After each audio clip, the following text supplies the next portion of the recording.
कई बार हम सिर्फ इसलिए प्लांट नहीं लगा पाते क्योंकि हमारे पास समय नहीं होता। कई लोगों को मैंने बोलते हुए भी देखा है कि ज़्यादा केयर मैं नहीं कर पाती हूँ। आज के वीडियो में मैं एक ऐसे प्लांट के बारे में आपको बताने वाली हूँ जिसको केयर की ज़रूरत है ही नहीं। यदि आप ज़्यादा केयर करेंगे तो ये प्लांट खराब ही हो जाएगा। कई लोग इसे स्नेक प्लांट या सिंसेवेरिया के नाम से भी जानते हैं। सबसे पहले हम ये देख लेते हैं कि ये घर में लगाना ज़रूरी क्यों है। इस पौधे को इंडोर भी लगा सकते हैं, आउटडोर भी लगा सकते हैं। इंडोर में तो आजकल बहुत ही चलन में है, करीब-करीब सब लोग अपने घर में ये लगाते ही हैं। इसे वॉशरूम में भी रख सकते हैं, किचन में रख सकते हैं। कई बार आपने देखा होगा कढ़ाई वगैरह जो बर्तन गैस पर हम चढ़ाते हैं, ज़्यादा जल जाने से उससे धुआँ एक निकलने लगता है, जो एग्ज़ॉस्ट फैन पर जा कर के चिपक जाता है। आपको पता है वो जो विषाक्त वायु है ना, उसको भी ये अवशोषित कर लेता है, यानी कि अपने में एब्ज़ॉर्ब कर लेता है। वैसे ही जहाँ पर प्लास्टिक यूज़ होता है, ज़्यादा प्लास्टिक हम यूज़ करते हैं, उससे भी कई प्रकार के एयर एलर्जिक गैस निकलते हैं, उनको भी ये अपने आप में अवशोषित कर लेता है। और कई बार कई सारे मनोवैज्ञानिकों ने तो ये भी कहा है कि कैंसर को पैदा करने वाले जो गैस होते हैं, उनको भी ये अवशोषित कर लेता है। आप इसे छोटा-सा पॉट वॉशरूम में भी रख सकते हैं और इसे यदि 10-15 दिन पानी नहीं भी देते हैं, तो कोई बात नहीं, ये पौधा तब भी चलता रहेगा। देखो ये कितना कॉम्पैक्ट हो गया है और ये एक प्लांट से ही इतने सारे प्लांट बने हैं। एक बार लगा कर के बस भूल जाइए। छोटे पॉट में बहुत ही अच्छा काम करता है ये। मैंने देखा है अक्सर कि स्नेक प्लांट को आप शैलो पॉट में लगाइए। 4 इंच, 5 इंच, 6, 7, 8 इंच का कंटेनर इसके लिए बहुत ही आइडियल है। इससे ज़्यादा बड़ा कंटेनर लेने पे पानी का जल जमाव ज़्यादा होता है और रूट रॉट होती है, जड़ें इसकी सड़ जाती हैं। देखिए पत्ते वाले जितने भी प्लांट होते हैं ना, उन्हें आप कोशिश करें कि छोटे ही पॉट में लगाएँ शुरू में। बाद में अब जैसे ये बिल्कुल भर गया, इसको थोड़े बड़े पॉट को मैं 10 इंच के पॉट में लगा दूँ तो ये बहुत अच्छा चलेगा। लेकिन मुझे इसको डिवाइड करना है, इसे बड़े पॉट में नहीं लगाना, वापस से मैं 5-6 इंच के पॉट में ही लगाऊँगी। देखिए एक से कितने सारे बन गए हैं। अब जड़ों को क्लीन करना है और लगा देना है। ये इतना बड़ा पौधा आप यदि लेने जाएँगे नर्सरी में तो आपको पता है ये 1000, 1200, 1500 रुपए से कम का नहीं मिलेगा। ये सस्ता नहीं मिलता प्लांट। स्नेक प्लांट की बहुत सारी वैरायटी आती है। लेकिन ये भी जो वैरायटी मैं आपको दिखा रही हूँ ना, ये जितना बड़ा प्लांट है, ये यदि आप नर्सरी से लेने जाएँगे तो 1500, 1000 रुपए से कम का नहीं मिलेगा। बेहतर है कहीं से आप एक लीफ लेकर आएँ और 3-4 उसमें से कट करके लगा दें।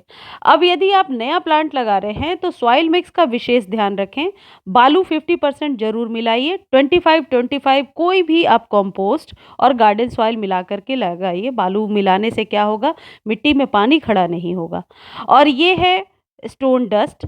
जितने भी पत्ते वाले प्लांट होते हैं उन्हें बहुत ज़्यादा कैल्शियम की ज़रूरत पड़ती है और ये है डीएपी। ये 2 इसके लिए आइडियल फर्टिलाइज़र है। यदि डीएपी आपके पास नहीं भी है तो कोई बात नहीं, आप कोई भी कंपोस्ट दे देंगे तब भी आपका प्लांट अच्छा चलता रहेगा। अब बात ये है कि कब-कब फर्टिलाइज़ करना है। महीने में 1 बार यदि दे देंगे, नहीं भी देंगे तो ये प्लांट चलेगा। लेकिन यदि आप दे देते हैं ये खाद तो क्या होगा कि ग्रोथ अच्छी हो जाएगी।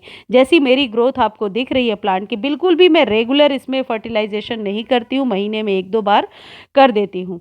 तो आप कैल्शियम युक्त कोई भी खाद दे दीजिए। वैसे मैं स्टोन डस्ट देती हूँ। चॉक वाला जो ट्रीटमेंट आप लोगों को बताया था, आप इसके मिट्टी में एक चॉक का टुकड़ा भी दबा सकते हैं, वो भी कैल्शियम का काम करेगा। अब ये जो आप देख रहे हैं ये स्नेक प्लांट की ही दूसरी वैरायटी, ये ड्वार्फ वैरायटी है।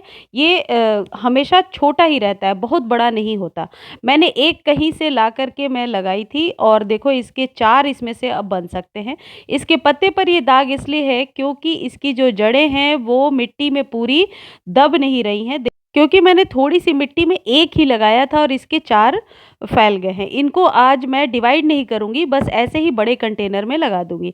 देखिए इसकी मिट्टी जो है कितनी सख्त है, इतनी सख्त मिट्टी में स्नेक प्लांट कभी भी ग्रो नहीं हो पाएगा। दूसरी चीज़, स्नेक प्लांट को धूप चाहिए, बिल्कुल अंधेरे में नहीं ग्रो होगा, लेकिन फ़िल्टर्ड सनलाइट भी मिलता रहे तो ये ग्रो होता रहता है। वॉशरूम में मान लीजिए रोशनदान से थोड़ी-सी धूप आ रही है या बेडरूम में कहीं से थोड़ी-सी खुली हवा आ रही है तो वहाँ ये बहुत अच्छे से ग्रो हो जाएगा। और इसमें कभी भी ओवर वाटरिंग नहीं करना है। बिना पानी के ये पौधा सर्वाइव कर सकता है, लेकिन ज़्यादा पानी में ये पौधा कभी भी सर्वाइव नहीं करेगा।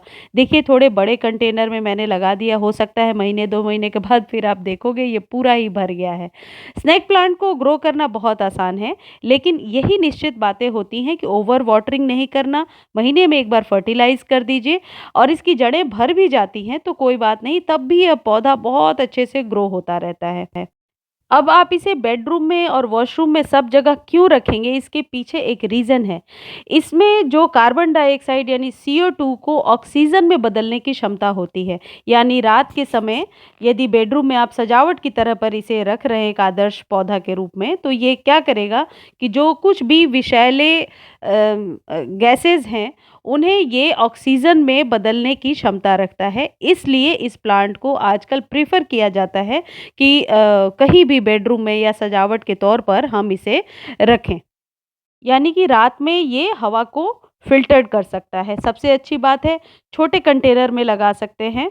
छोटे कंटेनर में ही ये अच्छा परफ़ॉर्म करेगा। पानी भी ज़्यादा नहीं देना, खाद भी नहीं देना। बस ये बात याद रखें कि जो पत्तियों वाले प्लांट होते हैं ना, उन्हें हमेशा कैल्शियम युक्त ही फ़र्टिलाइज़र चाहिए होता है और एक से अनेक बनाना भी बहुत ही आसान है।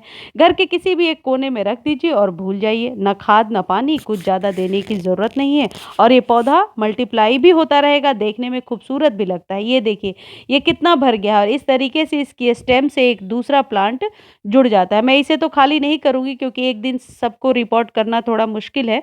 मेरे पास बहुत ही ज़्यादा स्नेक प्लांट हैं। 1-2 से ही इतने सारे बने हैं, इतने मैं खरीदने नहीं जाती हूँ। मैं बहुत ही बजट फ्रेंडली गार्डनिंग करती हूँ। ऐसा नहीं है कि बहुत सारे प्लांट्स खरीद रही हूँ। मैं कोशिश करती हूँ कि जुगाड़ बिठाकर 1 से 2 मल्टीप्लाई हो जाए। देखो ये 2-3 दिन पहले मैंने रिपोर्ट किया था, इसका वीडियो आप लोगों के साथ शेयर नहीं कर पाई थी, लेकिन इस ये पूरा भर गया था। जैसे अभी एक कंटेनर मैंने आपको दिखाया, अब ये जो कंटेनर है ये भी रिपोर्टिंग माँग रहा है क्योंकि बहुत ज़्यादा भर चुका है। मैं बहुत सारा गिफ्ट भी कर देती हूँ अपने फ्रेंड्स को, तो ये आप एक बार घर में लगाकर देखिए, आपको बहुत ही अच्छा फ़ील होगा। देखिए इसकी जड़ों को बनाने के लिए बिना होल वाले कंटेनर में मैंने रख दिया, ऐसी गलती आप ना करें। कभी भी यदि ड्रेनेज नहीं है किसी कंटेनर में तो उसमें आपका पौधा नहीं चल पाएगा। आज रिपोर्ट किया है इसलिए मैं पानी दे दूँगी और ऐसी जगह रखा है मैंने जहाँ सिर्फ़ शाम की थोड़ी-सी धूप मिलेगी इन्हें। बहुत ज़्यादा धूप अभी अभी तो ख़ैर सुबह से शाम की धूप मिल जाए ठीक है, लेकिन गर्मियों में धूप से थोड़ा बचाना होता है, बहुत ज़्यादा धूप में नहीं रखना होता है। वैसे भी ये इंडोर प्लांट के रूप में बहुत ही अच्छे से चल जाता है। तो स्नेक प्लांट को आप अपने घर में लगाइए और हवा को शुद्ध कीजिए।